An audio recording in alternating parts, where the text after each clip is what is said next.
Welcome! Today we work through the classic Nyquist and PCM calculation that turns an analog signal into a digital bit stream.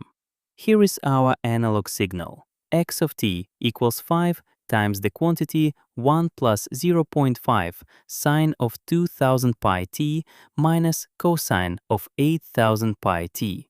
Our job is to find three things. First, the minimum sampling rate needed to capture this signal without losing information.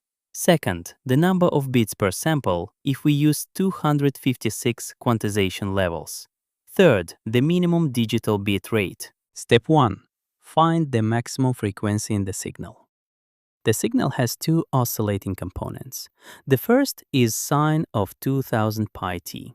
We compare with the standard form sine of 2 pi ft. Setting 2 pi f equal to 2000 pi gives f equals 1000 Hz or 1 kHz. The second is cosine of 8000 pi t.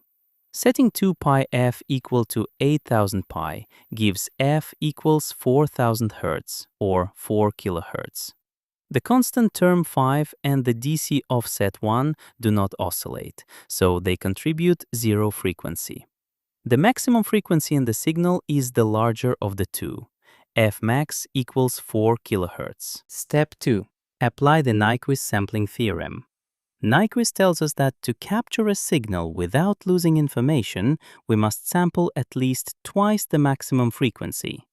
The minimum sampling rate is Fs equals 2 times Fmax, that is 2 times 4000, which gives 8000 samples per second.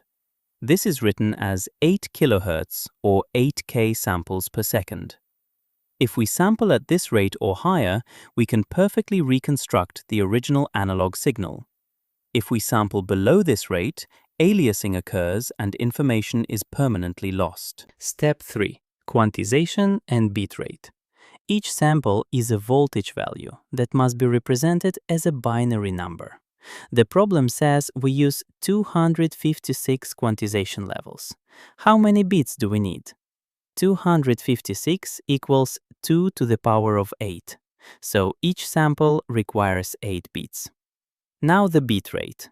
We take 8000 samples every second, and each sample is 8 bits. Bit rate equals sampling rate times bits per sample. 8000 times 8 equals 64,000 bits per second, which is 64 kilobits per second. This number should look familiar. 64 kilobits per second is the standard PCM digital voice channel, the fundamental building block of the entire telephone network. What happens if we change the sampling rate? Suppose we use a higher rate, say 5 kHz sampling. Wait, 5 kHz is only 1.25 times Fmax. That is below the Nyquist rate of 8 kHz.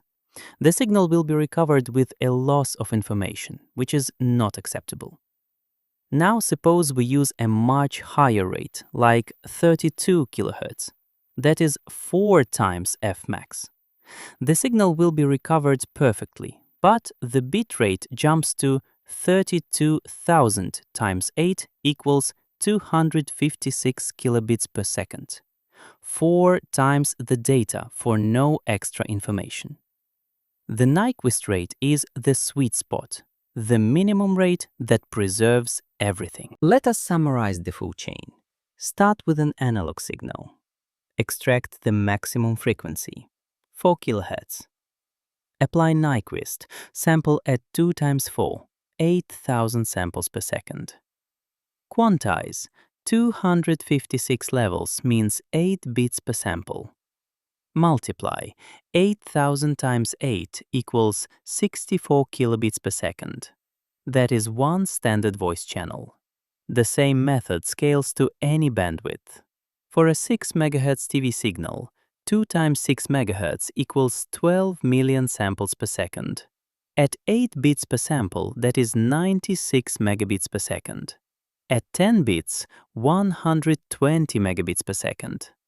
From voice to video, the recipe never changes. Frequency, sampling, quantization, bitrate.